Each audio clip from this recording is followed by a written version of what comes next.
I mean, for the Starlink system, you could play like a competitive video game that's latency dependent and still be able to play it with Starlink. It's like browsing a terrestrial system, essentially. But Starlink is really, just to be clear, not a threat to 5G or terrestrial fiber or anything like that. But it's very well suited to low to medium density regions of the Earth, places where it is too expensive to trench fiber or put cells, 5G cellular base stations, and so it's really a good. It kind of takes care of the people that just didn't get internet, or either the internet's too slow or too expensive, or they just don't have it at all. It's very well suited, a space-based system for serving like the least served, maybe 5% or something like that. How big a part of your space business is it, from your perspective? I mean, I think it's quite significant in that the launch side of things, just launching other people's satellites and serving the space station, probably tops out around $3 or $4 billion a year of revenue.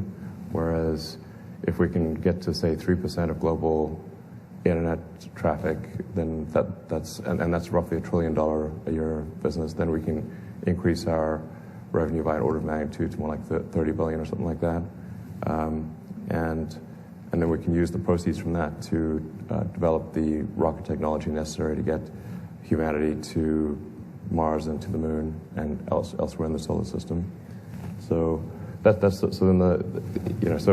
Starlink is good in and of itself for providing, like I said, providing internet access to the least served in the world. I think it's a fundamentally good thing in that respect, and also offering a little bit of competition in the cities. Although Starlink can really maybe serve less than 5% of people in a city. It's just because of the way the spot beams from space are very big. So anyway, it's a very nice complement and a necessary complement to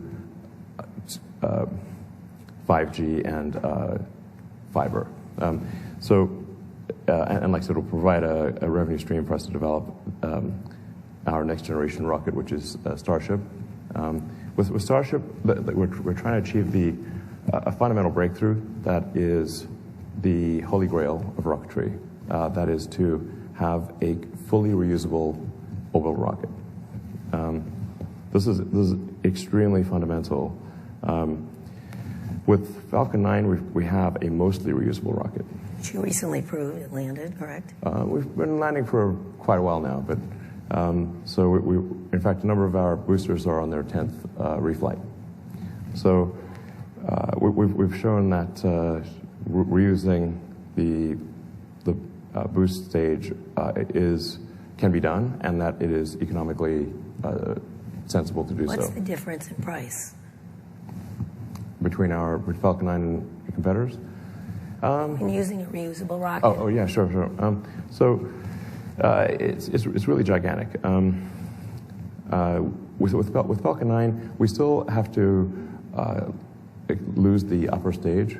And you can think of each stage being like the equivalent of a jet airplane. So the boost stage is like the big jet airplane.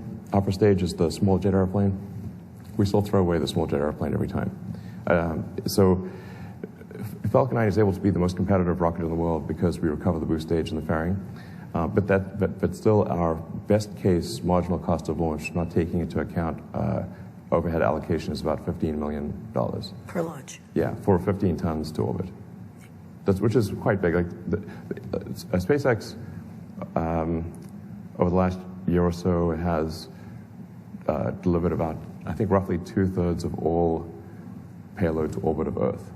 And most of the remaining third is China, and then everyone else is kind of in the miscellaneous. So anyway, but we still have it's still $15 million mostly because of What's the cost differential between that and